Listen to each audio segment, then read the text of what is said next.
Hello everyone, a very good morning from Nubra valley, Ladakh. कल रात हम पहुंचे थे दिस्कित विलेज और इस गेस्ट हाउस में नाइट स्टे किया था।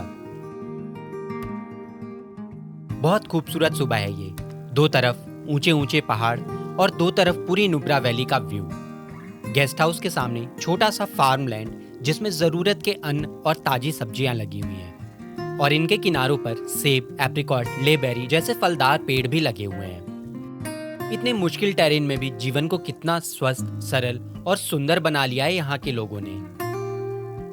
लाइट एंड हेल्दी सा ब्रेकफास्ट कर सभी रेडी हो चुके हैं और अब हम निकल रहे हैं हंडर होते हुए तुर्तुक, त्याक्सी और थांग के लिए, जो 1971 की लड़ाई में हमने पाकिस्तान से जीता था और अब ये हमारे लास्ट विलेजेस हैं एलओसी पे। दोस्तों, ये हैं हंडर के सैंड ड्यून्स, जहां हम शाम को वापस आते वक्त सनसेट देखने दोबारा आएंगे। श्योक नदी के किनारे बसे इस पूरे क्षेत्र को नुब्रा वैली बोलते हैं और नुब्रा तहसील में दिस्कित, हंदर, खालसर, सुमुर जैसे 28 गांव आते हैं। इनमें से खारदूंग, खालसर, दिस्कित, हंदर एंड तुर्तुक ही ज्यादातर लोग विजिट करके वापस चले जाते हैं, पर एक्चुअली नुब्रा वैली इससे भी ज्यादा कुछ खुद में समाये हुए है, जैसे पनामी के हॉट स्प्रिंग, यरप्सो आदि। दोस्तों, पुराने समय में नुब्रा वैली सिल्क रूट का हिस्सा हुआ करता था और फेमस बॉलीवुड मूवी भाग मिल्खा भाग के टाइटल सॉन्ग के कई सारे सीन्स हंडर के अराउंड ही शूट हुए हैं। आज से पहले हर बार मैं लद्दाख अकेले बाइक पर घूम रहा होता था और बाइकर्स का ग्रुप सीक्वेंस में जाते देखना बहुत रोमांचकारी लगता था, और आज मैं खुद दोस्तों के साथ ग्रुप में चल रहा हूँ। ये ख्वाब के पूरा होने जैसा है।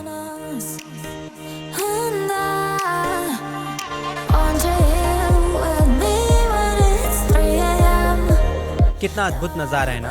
हर तरफ पथरीले ऊंचे ऊंचे पहाड़, नदी और बीच में इतनी सारी हरियाली। ये है एलओसी के बेहद करीब TWICE airbase. TWICE actually stands for transit halt of Indian soldiers in route to Siachen. यहीं पास में प्रतापपुर ट्रांजिट कैंप भी है, जहां से सियाचिन के लिए सोल्जर्स मूव करते हैं। हमारा ये बेस पाकिस्तान के स्कार्दू एयरबेस के जवाब में है और सियाचिन में किसी भी इमरजेंसी सिचुएशन में ये हमें एच प्रोवाइड करता है। मेरी जानकारी के अनुसार 15-17 पायलट्स ही यहाँ फ्लाइंग के लिए क्वालिफाइड है, क्योंकि यहाँ एयर थिन है और साथ ही कभी भी मौसम बदल जाता है। रनवे से टेक ऑफ करते ही सामने वाली पहाड़ी से पहले यू टर्न लेना होता है। एयरबेस के पास रुकना, फोटोग्राफी करना मना है, इसलिए हम फुटेज नहीं दिखा सकते। दोस्तों, दिस्कित से तुर्तुक तक बॉर्डर एरिया होने और सुरक्षा के दृष्टिकोण से कई मेजर ब्रिजेस की फोटोग्राफी एंड वीडियोग्राफी प्रोहिबिटेड है और हम इसका रिस्पेक्ट करेंगे।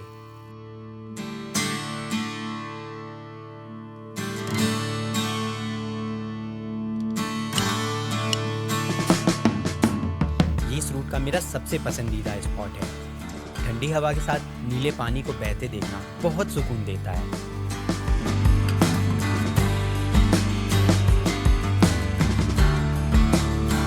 यहाँ से चल पड़े हम चलुंका के लिए। चलुंका 1971 की जंग से पहले पाकिस्तान का आखिरी गांव हुआ करता था। उस जंग में हमने चलुंका और इससे आगे आने वाले 3 गांव तुर्तुक, त्याक्सी और थांग को पाकिस्तान से आज़ाद कराया था, जो लगभग 800 स्क्वायर किलोमीटर का एरिया है। 1947 में पार्टीशन के बाद कबायली हमले कराकर पाकिस्तान ने ये सारा लैंड कैप्चर कर लिया था।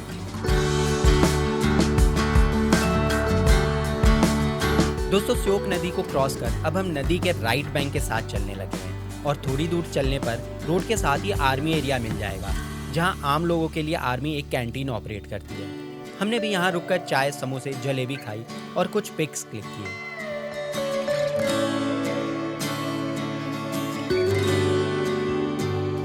यहाँ पास में ही एक वॉर म्यूजियम भी है।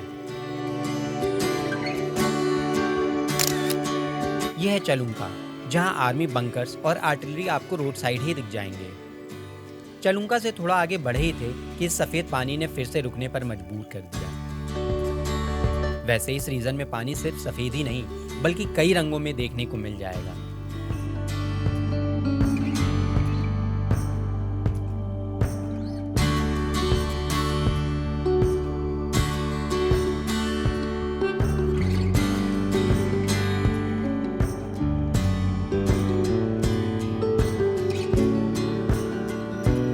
तुर्तुक पहुंचने के साथ ही ऐसी कई सारी धाराएं हमें दिखने लगी। पानी की ऐसी ही एक धारा के पीछे चल पड़े हम उसका सोर्स देखने की चाह में।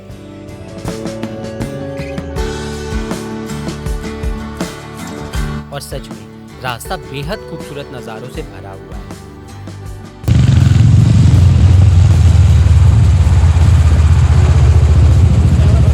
हाँ? हाँ। आगे आर्मी एरिया आ गया जहाँ एंट्री रिस्ट्रिक्टेड थी, सो हमें वापस जाना पड़ेगा।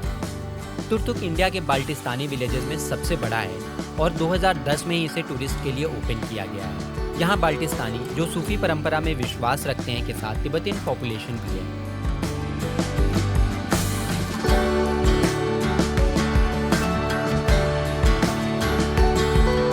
तुर्तुक में एक छोटा सा ब्रेक लेकर चल पड़े हम त्यागशी की ओर।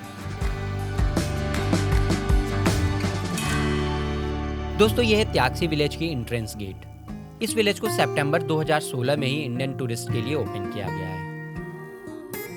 यहाँ इस बोर्ड पे विलेज की हिस्ट्री एंड मेन अट्रैक्शन को बताया गया है। यहाँ से ऊपर का रास्ता हमें ले जाएगा ओल्ड पाकिस्तानी स्कूल तक और नीचे का थांग विलेज को।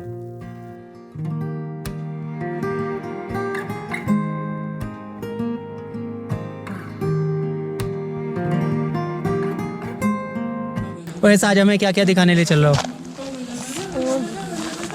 Indian camp. कौन सा स्कूल दिखाओगे? पाकिस्तान। पाकिस्तान का स्कूल है? पाकिस्तान का नहीं, ये इंडियन का। ओके, तो पहले उसको पाकिस्तान ने बनाया था बट अभी इंडिया चलाती है उसको। ओके। ये थे हमारे नन्हे गाइड ओएस जो स्कूल के बाद टूरिस्ट सीजन में गाइड का काम करते हैं और हमें पाकिस्तानी स्कूल एंड बंकर्स दिखाने ले जा रहे हैं। 1969 में पाकिस्तानी आर्मी ने ये 3 कमरों वाला प्राइमरी स्कूल बनाया था जो अब इंडियन आर्मी द्वारा हायर सेकेंडरी हो चुका है और नीचे बड़े कैंपस में शिफ्ट कर दिया गया है। यहाँ आर्मी के ट्रक्स चारों गांवों से बच्चों को स्कूल ले जाने ले आने की जिम्मेदारी भी उठाती है। थांग नॉर्थ में हमारा आखिरी विलेज है और अब भी यहाँ जाने की परमिशन कभी तो मिल जाती है पर कभी रिस्ट्रिक्टेड रहती है। अगले मोड़ के साथ ही शोक नदी पाकिस्तान में एंटर कर जाती है। 16 दिसंबर 1971 की रात भारतीय सेना इतनी ताकत के साथ आगे बढ़ी कि पाकिस्तानी सेना बिना गोली चलाए चारों गांवों को छोड़कर भाग खड़ी हुई। यहाँ के लोगों को जंग का एहसास भी नहीं हुआ। रात में जब यहाँ के लोग सोए तो वो पाकिस्तानी थे, पर सुबह उठे तो उन्हें पता चला अब वो आज़ाद हिंदुस्तानी हो चुके हैं। कायर पाकिस्तानी सेना ने 1999 में कारगिल युद्ध के दौरान भी इस क्षेत्र में घुसपैठ की थी।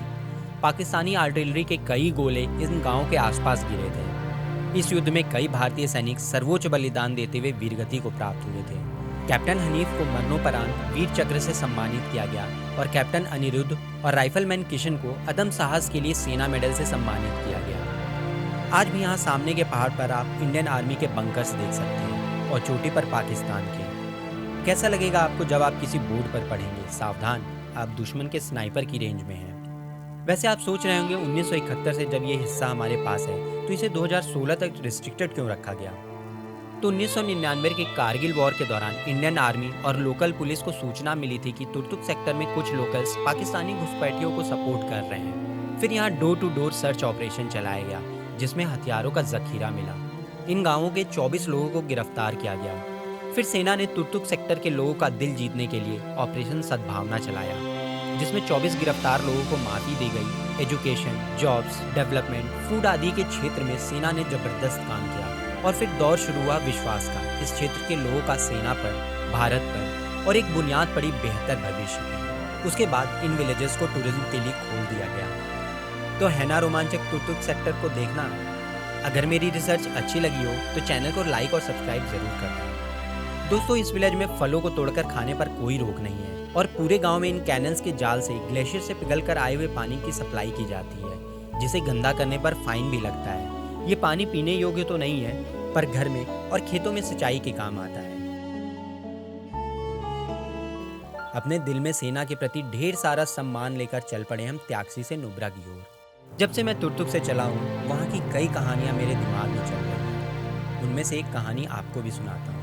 71 की जंग की उस रात 5 साल का एक बच्चा फरानो जो पाकिस्तान का अब आखिरी गांव है वहां से थांग आया हुआ था।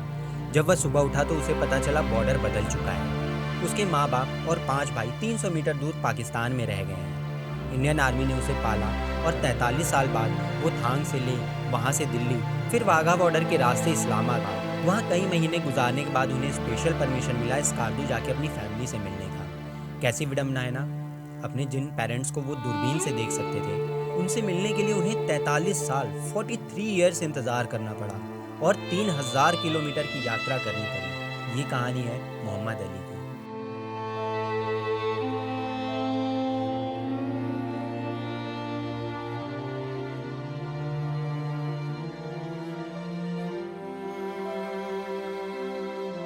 यहाँ डेवलपमेंट की काफ़ी एक्टिविटीज़ चल रही हैं, तो यहाँ कहीं भी कभी भी ऐसे रोड ब्लॉक्स देखने को मिल सकते हैं। खैर, इसी बहाने हमें छोटा सा ब्रेक मिल गया इन नज़ारों को कैद करने का। इस ब्रेक के बाद बारी है म्यूजिक के साथ बाइक राइड एंजॉय करने की।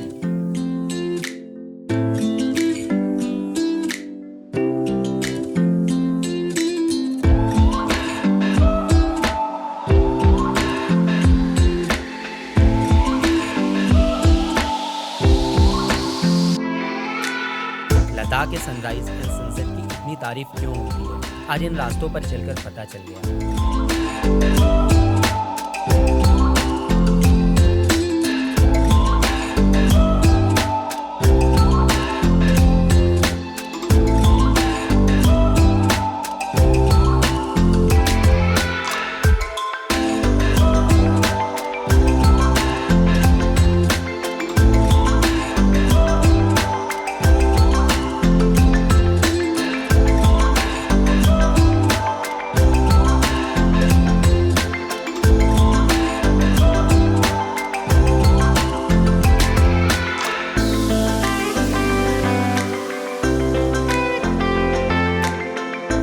हंडर के सैंड ड्यून्स, अपनी इसी लुक की वजह से इसे कूल डेजर्ट भी बोला जाता है।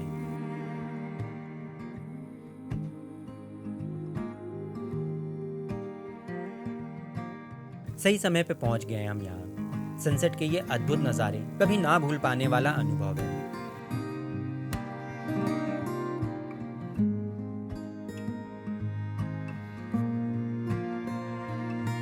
डबल हुड कैमल राइड में किसी का इंटरेस्ट नहीं है, तो हम सभी यहीं रेत में बैठकर मस्ती कर रहे हैं और इन नज़ारों को कैद कर रहे हैं। दिन भर की राइड के बाद सभी थक चुके हैं। हम रात होने तक यहीं रेत में बैठे रहे। आज का आखिरी प्लान है हमारा मिडनाइट में मिल्की वे गैलेक्सी देखने का, जो हमें अपने गेस्ट हाउस से ही